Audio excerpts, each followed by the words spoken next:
Welcome to Behind the Date, where we delve into the stories behind significant historical events. Today, we explore the mysterious assassination of Kim Jong-nam, the half-brother of North Korean leader Kim Jong-un. On February 13, 2017, chaos erupted at Kuala Lumpur International Airport in Malaysia when Kim Jong-nam was attacked with VX nerve agent by two women. Once considered a potential rival to Kim Jong-un's leadership, Kim Jong-nam's death raised questions about the secretive and ruthless nature of the North Korean regime.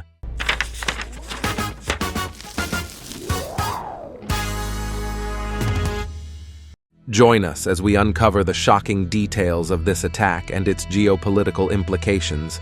Let's uncover the truth together, only on Behind the Date.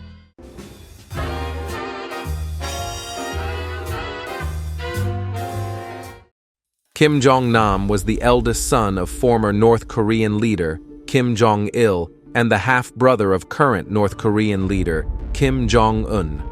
Born on May 10, 1971, Kim Jong-nam was once considered a potential successor to his father's leadership. However, he fell out of favor with the North Korean regime due to various factors, including his criticism of the government and his perceived disinterest in assuming a leadership role. Kim Jong-nam spent much of his adult life living outside of North Korea, primarily in Macau and China, where he maintained a relatively low profile. He was known to have been critical of the North Korean regime and its dynastic succession system. Despite being largely absent from North Korean politics, Kim Jong-nam's position as the eldest son of Kim Jong-il and his occasional comments to the media made him a figure of interest and speculation in international politics. Kim Jong-nam's political career was largely overshadowed by the prominence of his younger half-brother, Kim Jong-un, who eventually succeeded their father, Kim Jong-il, as the leader of North Korea. Despite being the eldest son of Kim Jong-il, Kim Jong-nam did not actively pursue a political career within the North Korean regime. During his early years, Kim Jong-nam was indeed considered a potential successor to his father's leadership. He received education in Switzerland and was groomed for political leadership.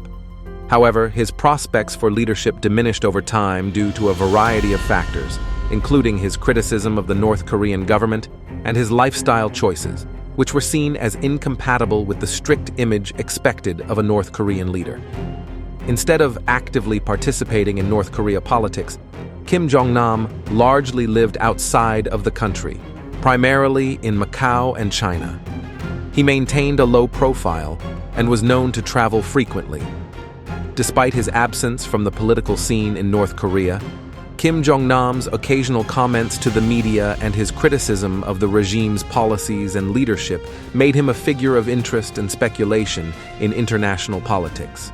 Ultimately, Kim Jong-nam's political career was marked more by his estrangement from the North Korean regime and his criticism of its leadership rather than by any active involvement or aspirations for political power within the country. His assassination in 2017 further solidified his status as a peripheral figure in North Korea politics.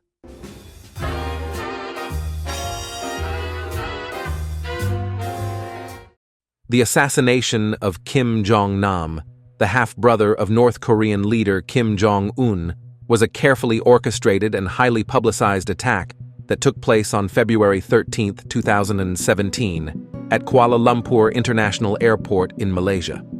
Kim Jong-nam arrived at the airport to catch a flight to Macau, where he had been living in exile. As he made his way through the terminal, he was approached by two women, later identified as Siti Aisyah from Indonesia and Joan Thi Huong from Vietnam.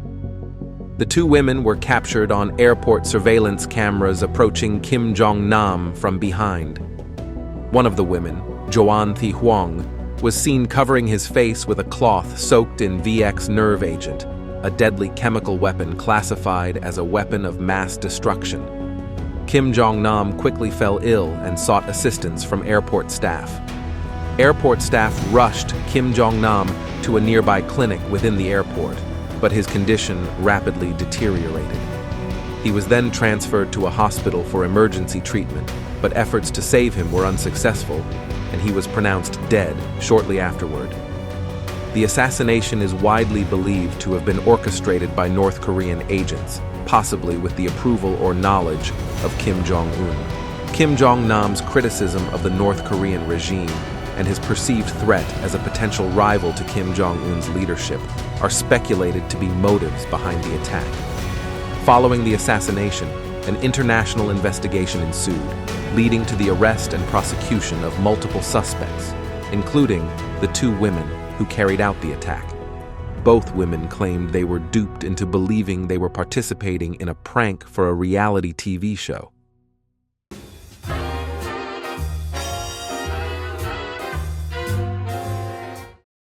The aftermath of Kim Jong-nam's assassination had significant repercussions on multiple fronts. Diplomatic relations between Malaysia and North Korea were strained, as Malaysia expelled the North Korean ambassador and revoked visa-free entry for North Korean nationals. In response, North Korea barred Malaysians from leaving the country, resulting in a diplomatic standoff that was eventually resolved with a swap of detained citizens and the lifting of travel bans. Internationally, the assassination further isolated North Korea and intensified scrutiny of its regime's actions. The use of VX nerve agent in a public setting raised alarm about the proliferation of chemical weapons and the potential for their use in acts of terrorism. The incident prompted calls for stronger international sanctions against North Korea and increased pressure on countries to sever diplomatic ties with the isolated regime. The assassination also shed light on the precarious position. While the incident did not lead to any immediate changes in North Korea's domestic or foreign policies, it contributed to broader discussions about the country's future trajectory and the potential for internal power struggles within the regime. As we conclude our exploration of the assassination of Kim Jong-nam, we're left with a sobering reminder of the complex and often volatile nature of geopolitics. The events surrounding Kim Jong-nam's death shed light on the ruthless tactics employed by the North Korean regime and the broader implications of its actions on the international stage. As we navigate the complexities of geopolitics, let us remain steadfast in our commitment to upholding the principles of justice, accountability, and human rights. By working together, we can strive to create a safer and more stable world for future generations. Thank you for joining us on this journey of exploration and discovery. Remember to like, share, and subscribe for more thought-provoking content. Until next time, stay informed and stay engaged.